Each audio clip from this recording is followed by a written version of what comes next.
Magandang umaga, Pilipinas. Narito ang magiging lagay at taya ng panahon ngayong Lunes, 25 ng Mayo, 2026.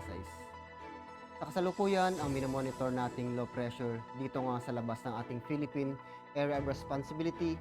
Kaninang alas 3 ng madaling araw, ito'y namataan sa layong 1,515 km silangan ng Hilaga, silangan ng Mindanao. Ang sinasabing low pressure ay may medium chance na mabuo or maging ganap na bagyo sa susunod na 24 oras.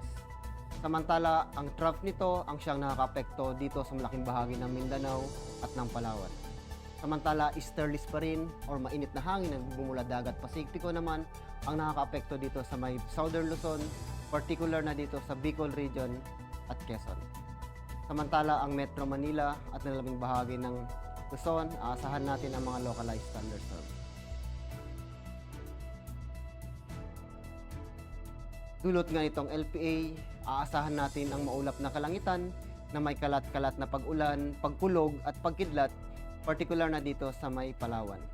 Samantala, ang Metro Manila at nalalabing bahagi ng Luzon, ganoon na rin ang Visayas, dulot ng easterlies at mga localized thunderstorm, inaasahan pa rin natin ang bahagyang maulap hanggang sa maulap na kalangitan na may posibilidad na pulo-pulong pag-ulan, pagkulog at pagkidlat.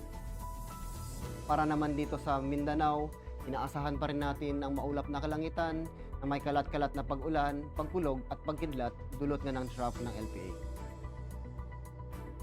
Para sa flight level wind chart, dito sa 2,500, ganoon na rin sa 5,000 feet, inaasahan pa rin natin ang mga mahihinang hangin na nagmumula dito sa may silangan. Pagdating ng hapon, aasahan natin ang shifting ng hangin na nagmumula naman sa timog kanluran hanggang kanluran.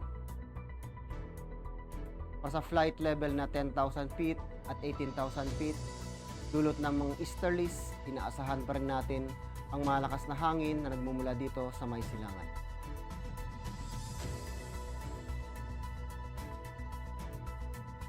Ang impact nito sa flight operation dito sa Mindanao at Palawan, aasahan natin ang mga convergence of moist air causing widespread cloudiness and rain. Ang impact nito sa rotary, it will reduce visibility and light to moderate turbulence, may restrict low-level operation.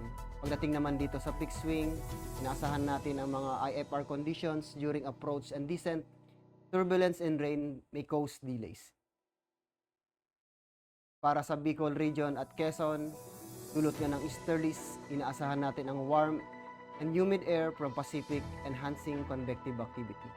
Ang impact nito sa rotary, aasahan natin ang mga localized thunderstorm and light turbulence may briefly affect operation, especially inland in the afternoon. Para naman sa fixed wing, inaasahan natin ang generally fair weather with possible isolated sea breeze causing short-term delays or turbulence. Dito sa Metro Manila at nalalabing bahagi ng ating bansa, dulot ng mga localized thunderstorm, aasahan natin ang afternoon convective development producing gust fronts and heavy rains. Ang impact nito sa rotary, possible downbursts, strong gusts, and reduced visibility that may pose significant hazard, so avoid flight in sea breeze activity. Para naman sa fixed wing, inaasahan natin ang mga severe turbulence and wind shear like during arrival and departure phase. Aircraft may experience temporary delays or required diversion. Ang araw ay sumikat kaninang 0527 at lulubog mamayang 1819. Meron tayong moon illumination na 71% increasing.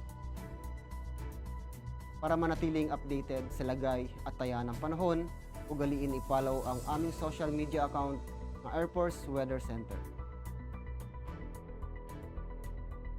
Yan lamang po ang ulat panahon ngayong umaga. On behalf of our Commanding Officer, Colonel Alvin John Cugador, POP GSC, ako po si Technical Sergeant Bautista, Weather Broadcaster ng Air Force Weather Center. Muli, magandang umaga, Pilipinas.